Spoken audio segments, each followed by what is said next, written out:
Babatunde Ofimbi. He's a gynecologist and obstetrician and the founder of adolescent-friendly research initiative CARE. Good afternoon. Thank you very much for joining us. Good afternoon. Yes, it's a pleasure to have you here. And thank you very much for being with us today. Thank you very much. To join the conversation, you can call the number 07000 917 917, 07000 917 917. You can also send a text or a WhatsApp message to 0703 175 6537. 0703 175 6537. Now, the subject of female genital mutilation is internationally considered to be a harmful practice. This is seemingly popular knowledge, one would think, but there are suggestions that it can be medicalized to allegedly reduce its negative health effects, even though many of these effects are beyond health. So, today, basically, we're talking about the medicalization of female genital mutilation, and I'm speaking to Dr. Babatunde Olofimbi. All right, so Doctor, talk to us today about what the medicalization of female genital mutilation is for the benefit of those who don't know. Thank you very much, my sister. I will start by giving a brief introduction for us to appreciate the beauty of medicalization of female genital mutilation. Generally, female genital mutilation is a common variant of gender-based violence, highly dehumanizing and invading fundamental human rights. It cuts across all nations and communities, no race. I repeat, to us in the medical circle, it's a scourge, it's a monster. And what does it mean? Because there's no way you can appreciate medicalization without you appreciating the summary of what it means. Okay. Female genital mutilation refers to partial or total removal of female external genitalia or injury to female genital organs for non-medical reasons. For non-medical reasons. And what the nature and the severity of mutilation vary. And the severity is a subject of is subject to luck and chance. Female genital mutilation, otherwise known as female genital cutting, is a harmful practice whose origin and significance is enshrouded in secrecy, uncertainty, and confusion. So, how do you mutilate? How do you go about the mutilation? What are the various forms? Right? It ranges from giving scarification on the clitoris, stripping the membrane covering the clitoris, scraping labia minora or majora, or scraping the whole vulva. So, and at times it can even be in form of using long fingernails to hook up the clitoris of a newly born child, or using broken bottles to remove the clitoris of a newly born female child, or using sharp materials sharp objects to remove. So it can even graduate to progress to the most severe form. Am I communicating? The most severe form, in which after scraping the whole vulva, they will now go ahead to fasten the cut edges together with threads, with materials in which before the fasting, a small stick is introduced into the vagina, and the fasting is done around the stick introduced. So in some cultures, they will even pour some adhesive materials on the vulva. Adhesive materials like egg yolk, like flour, so that it can give a very good concrete like cement. So following which the stick will now be removed, leaving a small hole for menstruation and urination. So how does medicalization now come in? Mm-hmm. Female genital mutilation or cutting can be done via two forms: the traditional and the medicalized. Traditional as the traditional is the in thing. So what are the categories of people that do the traditional? The religious and traditional leaders, ritualists. So these are the people. The traditional form is being done, is uncontrolled, is done in a very dirty environment, using contaminated materials, broken bottles, even contaminated blades, knives, all sorts of things, to even mere long fingers. So it is uncontrolled. So now the complications from the traditional variant, traditional means of mutilating the vulva, the genital, the complications are so overwhelming, ranging from bleeding, infection, pains, urinary retention, depending on the age and the extent of the injury, and sexual dysfunction, stones, even at times death. So that is what you have. Those are the physical issues, physical complications you have when female genital mutilation is carried out traditionally. However, people now came out. It is protected that female genital mutilation is increasingly being practiced worldwide. Allegedly, when you talk about medicalization, what brings about medicalization? People now came around. Well, these complications are overwhelming. How do we reduce the negative health effects of this? Now, they have to bring in health professionals that have appreciable level of proficiency to handle this. And it is suggested that medicalization is as a restore is like a what's it called? It's like a harm reduction strategy. Harm reduction strategy. That is to reduce on the child or the woman involved. Yeah, the woman, because the people that have appreciable level of proficiency compared to the untrained traditional handlers. So that was brought about the concept of medicalization, and it increases every day. It cuts across all nations. There are basically 5 countries that have highest medicalization rates. You want to know them? Yes, please. Sudan. We have about 67% of genital mutilation being carried out by healthcare professionals. Sudan. Then Egypt, about 35% of FGM being carried out by health professionals. Guinea, about Egypt, about 38%. Guinea, about 15%. Even Kenya, about 15%. Have an issue with that percentage. Be underreported. Why? You want to know why? Why? A recently conducted survey in southwestern Nigeria by Ajite et al.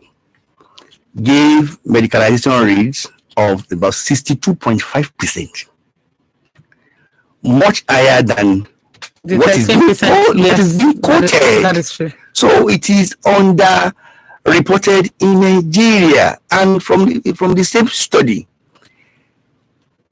people, when you see people, they keep shouting that the perpetrators are the ritualists, religious leaders, and the likes. from the study, it's astonishing that healthcare workers accounted for about 62%, contrary to what people shout. So we have a lot to do in this area. So why there are a lot of issues surrounding medicalization, as I told you earlier. So one to actually look at why are they bringing in healthcare professionals? Well, to reduce complications. That's this number one, to do or to reduce complications. But generally, it has been shown that whatever you are doing, whether whether you are reducing complication or you are not reducing complication, female genital mutilation is mutilation. Whether it is being carried out traditionally, whether it is something that has been frowned at internationally. There are a lot of policies that are being mounted now that are against this, because it's not a factor of reducing complications alone. You are invading.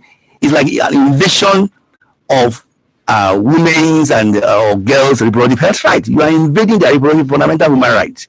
So aside that, the complication is just secondary. Mm-hmm. So you are invading fundamental human rights, and that is what these healthcare professionals should be made to appreciate, that it goes beyond complications. And in the medical cycle, there's something we call Hippocratic oath that says do no harm. Not that it doesn't say do little harm.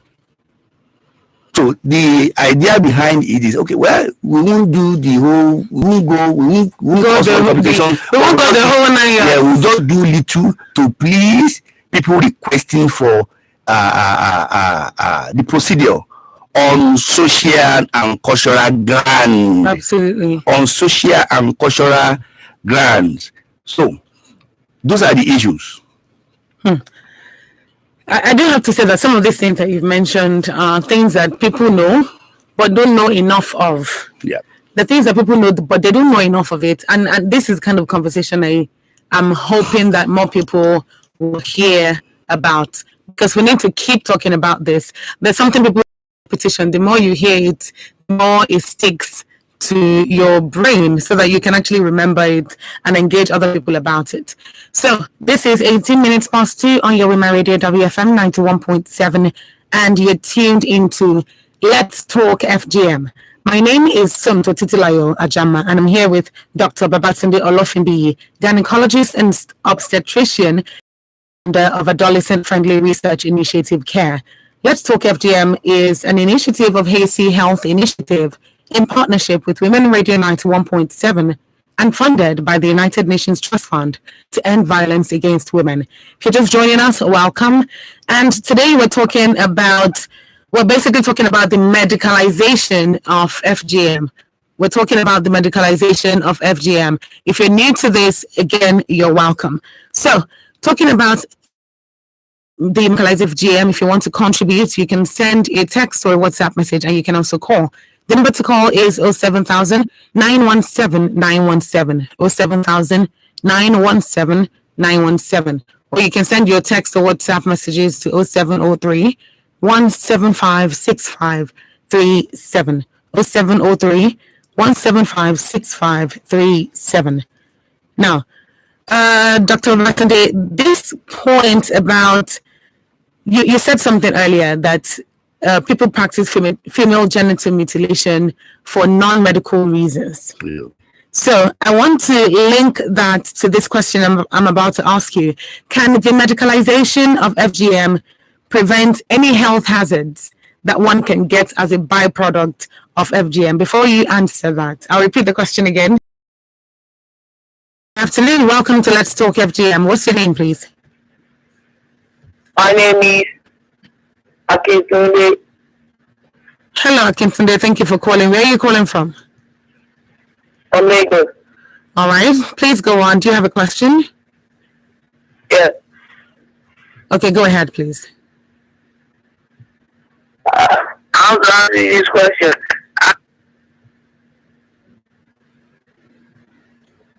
Hello, are you there?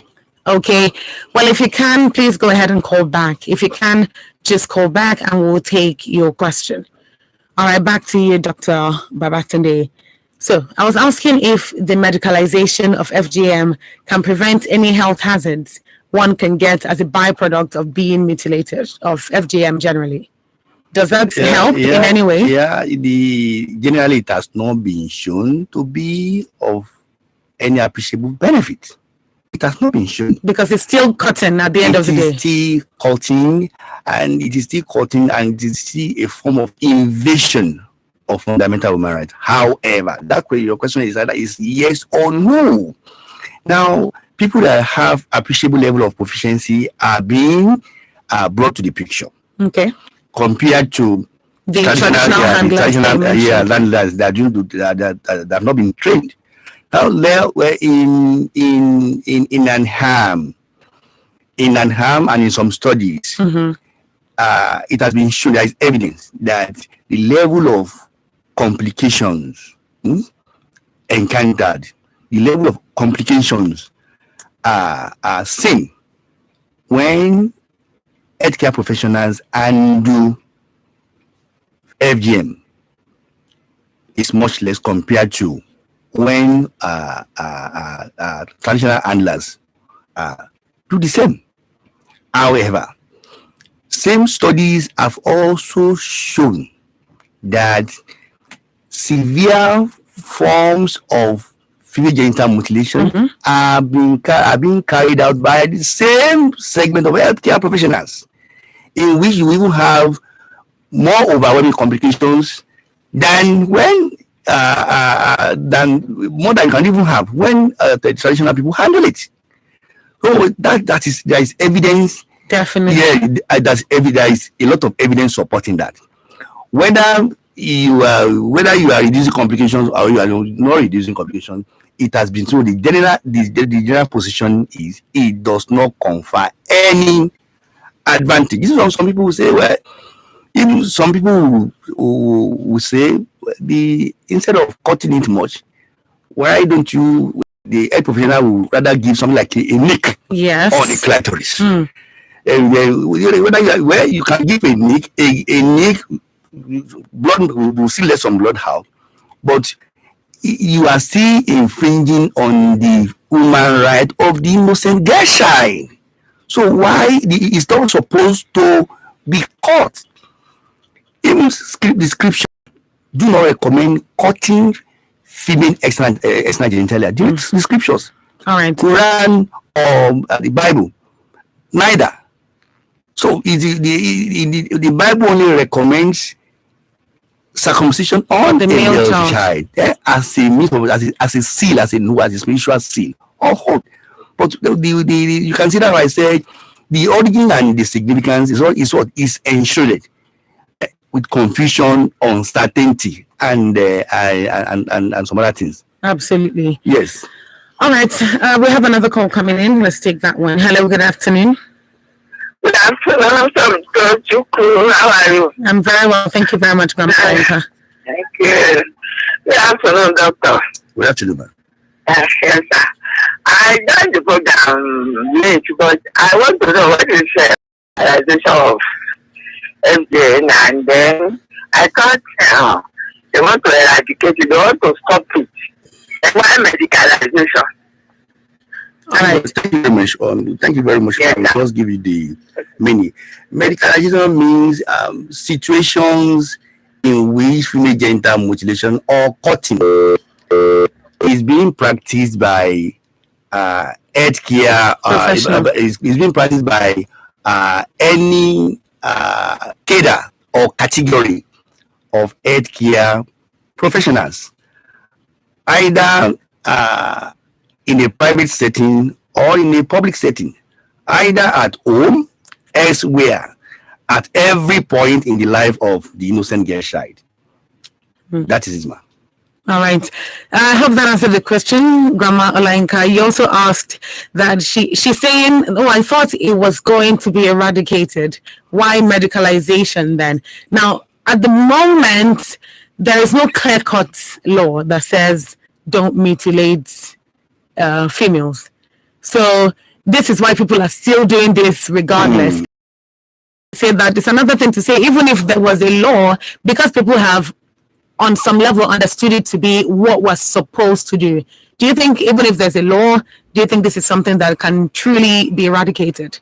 It can. So don't say there are no laws. There are laws. There have been a lot of policies on female genital mutilation globally. I will take you through. Thank you for that observation. Virtually every country has its gender-based violence prohibition act with its laws. The United Nations,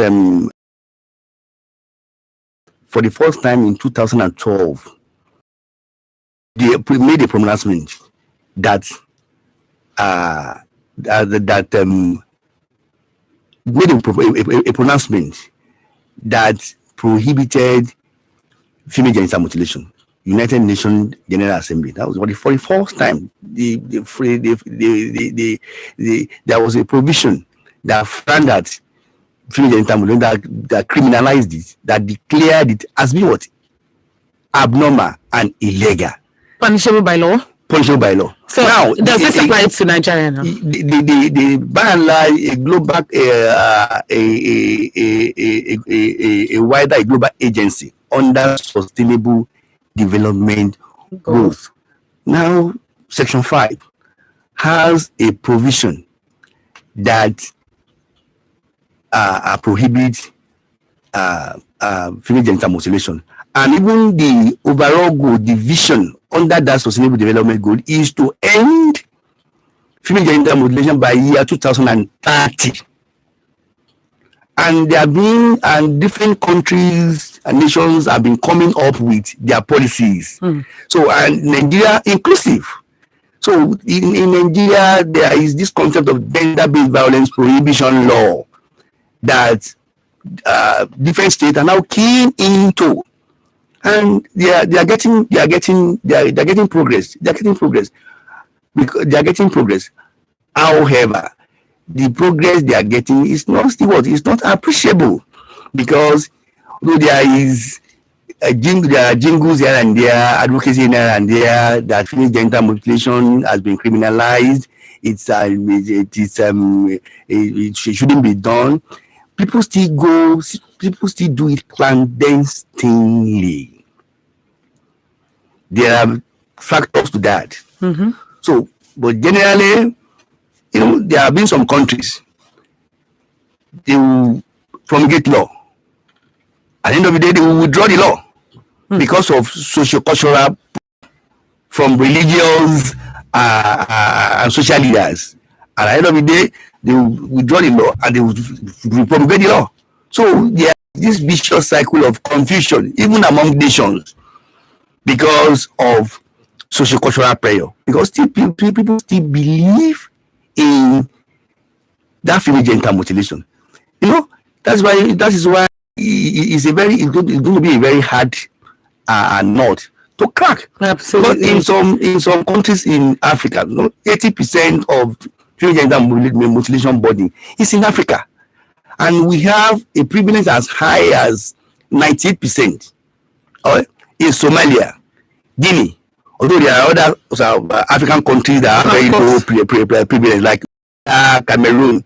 So it now depends on how each country handles and follows those measures are put in place to actualize ending the female genital mutilation. The monster. It's a monster. It is. You said that. You said that, and to a large extent, you're absolutely right. You're absolutely right, because it's eating deeper and deeper into our society.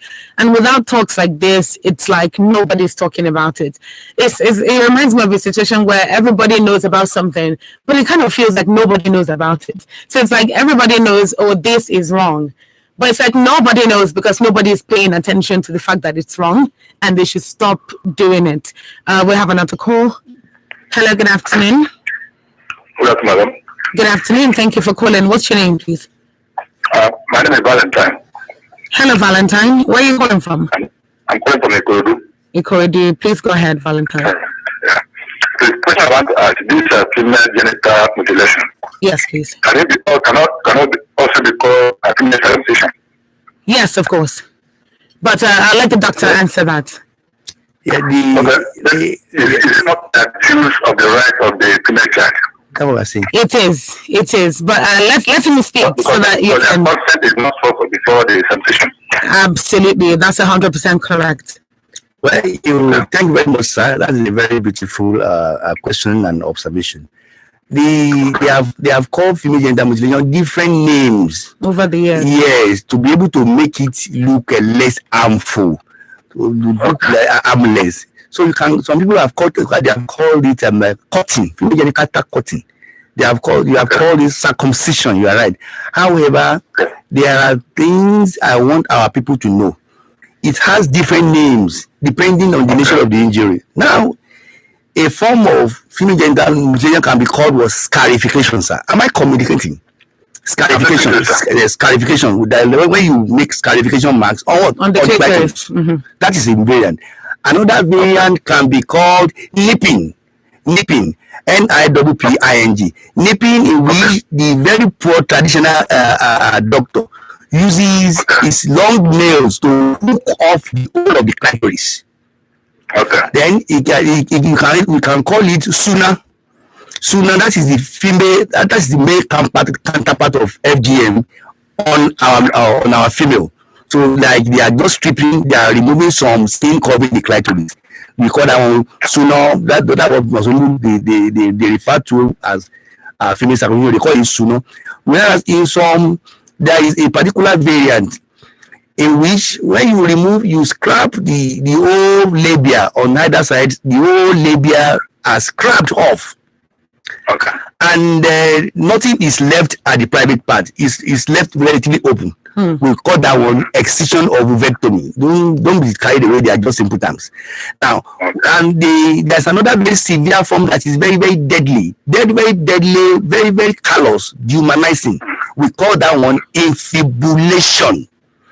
That infibulation, the labia will first be scraped, and it won't stop there. They will put a stick inside the vagina, and they will now fasten the two labia together with strings. And some people even pouring oil or flour or egg yolk to make it look like a cement. Following which they will now remove the innocent girl can menstruate through a tiny hole. So when the time now comes for the girl to serve after sexual intercourse or during marriage, they will now go back there to do what? To split the place open so that the husband can have access. That is what they call what? Defibrillation. So these are the things we don't know. So if you don't know the name that this one is called, how will you cancel? If you don't know the level of injury, how will you cancel? I have a second question. Please go ahead. My second question: what is their motive? What is the reason for this kind of practice? That is why I said that the practice, the significance is enshrouded in confusion and secrecy.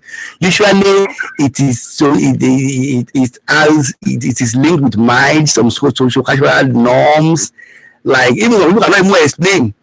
It's cultural. Why some people, it depends on the community. Some community will think, okay, if you don't do that, the girl might go promiscuous. Okay. That's number one. So I think that's actually the biggest one. That's the most popular one. Yeah. In some countries, like United States, some people they don't enjoy sex. So in order to make them enjoy sex, they will go and strip off part of the skin covering the clitoris so that the woman can enjoy sex. And in some countries, they must remove the clitoris because they feel if the baby touch the clitoris, that the baby will die. Yes. Whereas in some countries, if they do, it's like a birthright. It's like it is a means of ushering the girl Like into a womanhood. rite of passage. Yeah, like ritual. Like you are ushering her into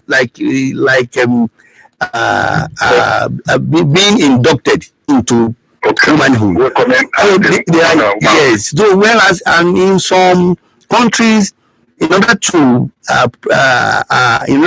it's being done to mimic, to fake virginity. So when you do it, it tightens the place and it gives an impression that probably she's a virgin. No, she's not. So there are many things, and in some countries, if you don't do it, the girl cannot go into marriage, and if she goes, the dowry will not be as much as it is shown. So it is a lot of conflicting interests, conflicting bases, conflicting reasons. That's why I said it is a practice whose significance is enshrouded with secrecy and confusion, uncertainty and confusion. Whereas it has been proven that's evident that it doesn't confer any advantage, whether traditional or medicalized. So it is high time we rose up to eliminate the monster. It doesn't have any effect. It does not evoke than good, depending on the age of the baby. So the complications range from the childhood to adulthood, depending even their medical complications, surgical complications, reproductive health complications, and psychological complications. So, Valentine,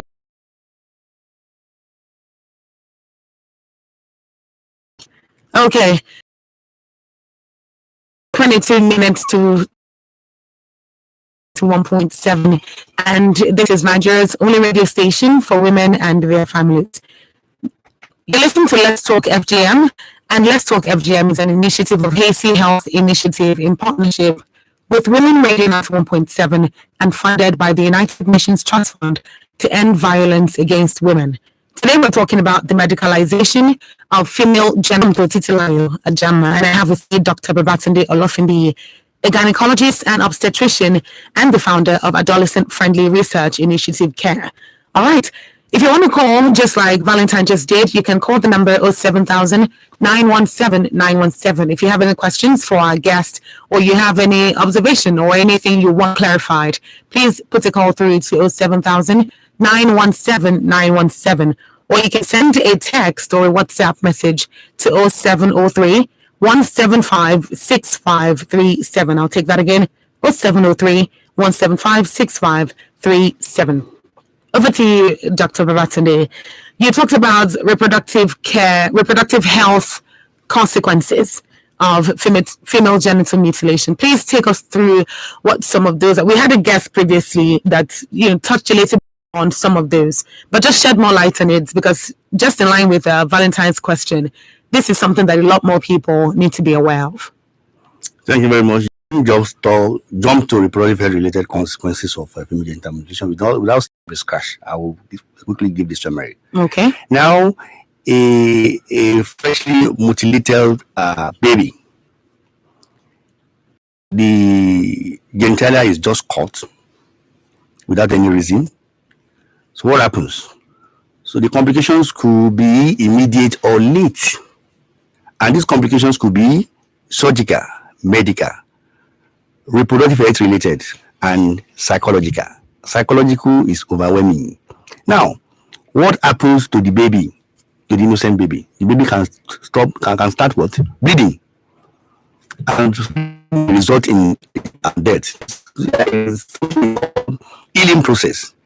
Even in the course of being mutilated, there are other structures that can be damaged. Urinary tract is very close to the area where feces passes, is very close to the area, so those structures can be damaged. So the baby starts having pain, the baby cannot urinate. If the baby is lucky and if she doesn't die, So, and as she grows up, what happens? So the healing brings about what? Brings about narrowing consent passage in such a way that when what happens to the vaginal passage, because it is narrowed, by the time the baby enters puberty and she starts to menstruate, what can happen? There is problem with menstruation. The menstruum cannot come out. She's in pain, and that continues to repeat itself every month cyclically. So painful menstruation. Now she has not started having sex, so she's still a virgin. So what are the things you can have? Problem with menstrual problems. Now, menstrual problems. You can have menstrual problems. Then, I told you the urinary passage is contiguous to that place. Yes. Very, very close. So the place is narrowed too. So urine cannot come out. There is spaces. Bacteria continue to flourish. Then you have infections, urinary tract infections. So status brings about infections, even urinary stones. So pain comes today, pain comes tomorrow, even because of the narrowing and some tissue reactions. You can have some undue growths, like something like tumor-like, retention cysts, tumor-like. That you think, what is this swelling? Why is this swelling? Even some people can have a problem with defecation. The physical come out because the area where tumors are narrowed. So now, when she now grows up and she wants to start enjoying sexual intercourse into marriage. Now, what can happen? Now, there will be problem with sex that we refer to as sexual dysfunction. So the girl cannot enjoy sex again. Even most times, penis will not even enter. So sexual dysfunction, the girl will have issues with desire to have sex, with arousal, with problems catching orgasm, even penetration problem, because the penis can't enter anything, but the place is already narrowed.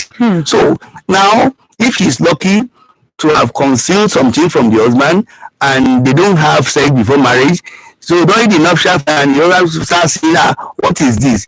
Then, because there is sexual dysfunction issue, so the woman cannot get pregnant. There is subfertility or infertility problem.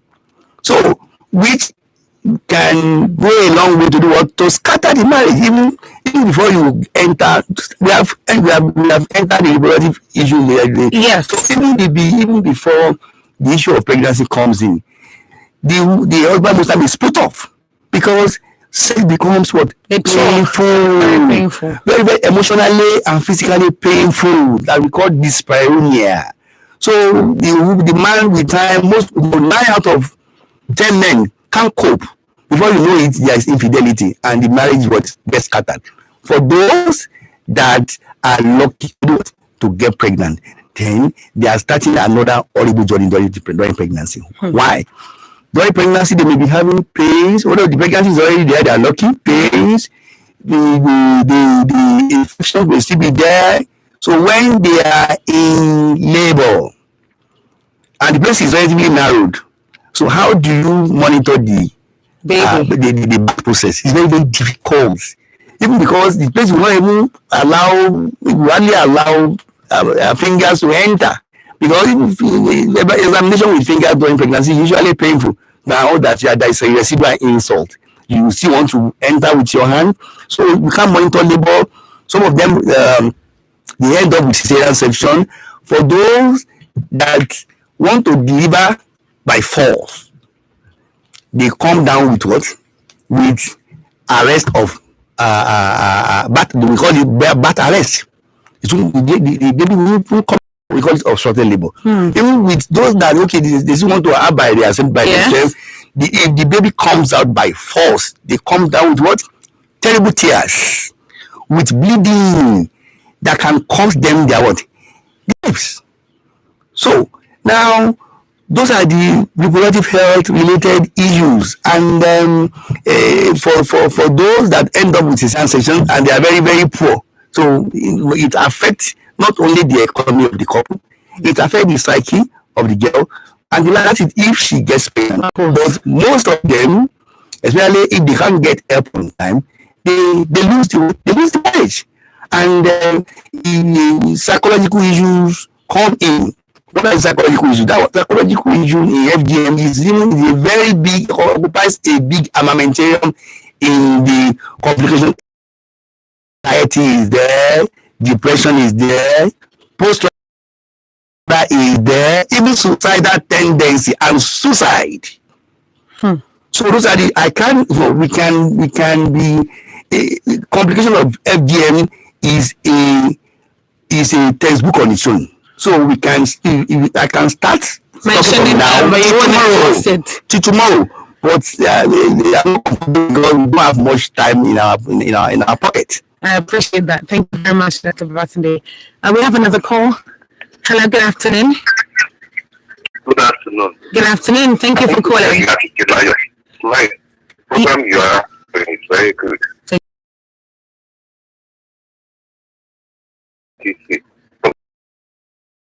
you very much. Please go ahead. Since the doctor is so strong in his views about this female mutilation, as a lay person, I would request that it is criminalized in the country. And I think it's not just creating awareness in the society. It could be a multiple disciplinary action. So somebody can go and find out where there is a cultural trend or tendency on this female genital mutilation. And then a strong advocacy, and then a government policy. People do things out of ignorance. I'm sure it's a serious problem in the north. People are just talking about it. People of conscience to demand that it is criminalized. And when people are told, they will stop. Something that is not beneficial, is harmful, I think it should be criminalized. Thank you very much. Thank you very much, Kingsley. Thank you for calling. Your location. I have to say this. Please, if you send a text or WhatsApp message, please make sure to include your name and location so that we can know how far we're reaching you. Your name and location via text or WhatsApp messages. So this person is saying all these things are dangerous and they should be arrested. This message came in a while ago. So our last caller now, Kingsley, is concurring with this person who says it should be criminalized, and people who still perpetrate this particular criminal act when it's criminalized should be arrested. We'll leave that for the latter part of conversation so that we can touch on a few more things about the medicalization of female genital mutilation. So there's so much that you talked about as regards surgical consequences, medical consequences, and reproductive health consequences. You also said psychological consequences, but we haven't touched on that yet. So just give us a body of what these psychological consequences, yes, that's the word, are for people who have been through this. Thank you very much. I said it, but I will repeat it again. Yes, we actually had a caller last week that talked about the fact that, yes, you did touch on it. She talked about the fact that she's having issues with her husband because she's just not, she doesn't have an urge for any sexual activity, no such thing. And if you ask me, that is not healthy for any woman at all. So I can imagine what that's doing to her as a person, let alone how she would relate with her husband and the health of their marriage. Thank you very much. It's one of the psychosocial or psychological complications or consequences form is one of the greatest burdens of female genital body mutilation. One of the greatest problems, because you can see all these physical problems, you can see medical problems, you can appreciate whatever, but you cannot most times you can't see psychological manifestations. Yes. And the girl keeps suffering in silence. And psychological consequences depend on the age, especially when the FGM is carried out. FGM is carried out, the age varies from Community to So community. most people they will do it in infancy.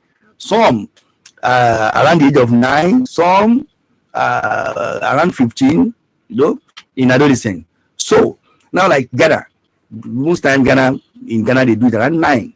In Nigeria, sooner around in infancy, right, the first 8 days of life. Now, what now? The psychological manifestation will now depend on when the age, whether the girl can still recall what actually happened to her or not. That's number one. Number two, the severity of the complications. Whether it is moderate, it is what is severe. If it is severe, even if she can't recall, she grows up with it to appreciate how her private part is like. So by the time she starts cutting, she's going into sexual into marriage, she start having sexual intercourse, she start having, and she can see appreciable distinction between what she is carrying and what her peers are carrying. Now psychological problems are setting, and it ranges from, depending on the age. When you see yourself, my bum is not like, it's very, very hot. She starts meeting anxiety, depression. Why is my bum like this, mommy? Depression. So when sis appears, she hides herself. She hides that place. She doesn't want them to. So the psychological body is building up small. So with time, the anxiety comes in. When she grows up and she starts hearing, we have something. Well, by the time I start, I go into court. I want to go into marriage. Hey, how will it be? Anxiety. That is a form of psychology. That is true. So anxiety. So with time, she's into marriage, and the husband cannot have her with satisfaction. The sex is no more satisfying. So the problem is now multiple fold. The depression deepens. So depression deepens, anxiety deepens. It even, by the time the husband leaves her, the marriage gets scattered. Suicidal tendency from some people. Even before suicidal tendency, there's something called post-traumatic stress disorder. Yes. So she won't be able to sleep, insomnia. She won't be able to eat. She'll be losing weight. So these are all the cascades of psychological body under FGM. So at a particular point in time, depending on whether she's married or not, when she's married and the marriage is no more working because of genital mutilation, what happens? They commit suicide. Yes. So those are the psychological issues, and it has been said that it's about the greatest body of female genital mutilation. That should be when you see a woman in whom there are traits of FGM, then you must do psychological examination and evaluation. Because most times that is what you will see. So the physical you can see when you examine, but psychological, there are most times the psychological issues may hide. They may decide not to. It is FGM. It may be telling you, okay, my depression is a result of something else. Except you now do holistic examination. When you now feel, why is this place like this? Okay, will it be the cost of your depression? You'll be surprised at what you'll be getting. Thank you. Thank you. I really cannot say thank you enough for today's conversation, if we're being honest. And that is because we've received so much information that, to a large extent, most people did not know the details of. I still said this last week, and I'll say it again. Everybody knows about FGM, but they don't really know about today for joining us today. Very much. All right. Well, Let's Talk FGM is an initiative of PC Health Initiative with partnership with Women Radio 91.7, funded by the United Nations Trust Fund to End Violence Against Women. I honestly want to believe that we've learned a vast number of things today as regards the medicalization of female genital mutilation and also health consequences across the board for people who have gone through female genital mutilation and why it should stop. So please do not end the conversation here. Talk to more people about it. Refer them to this program. We're doing this again next week, same time, 2 p.m. Wednesdays. And please make sure that you're here, you tuned in to Women Radio 91.7 to learn more about female genital mutilation. Thank you again, Dr. Babatunde Olofumbi. Thank you for joining us. Thank you to my producer, Praise Olatunbosu, and studio assistants and engineers on duty. My name is Sumto Titilayo Ajama, and thank you again. FGM is a harmful practice that affects women and girls. Let's talk FGM every Wednesday at 2 p.m. on Women Radio WFM 91.7. Together, we must fight against FGM.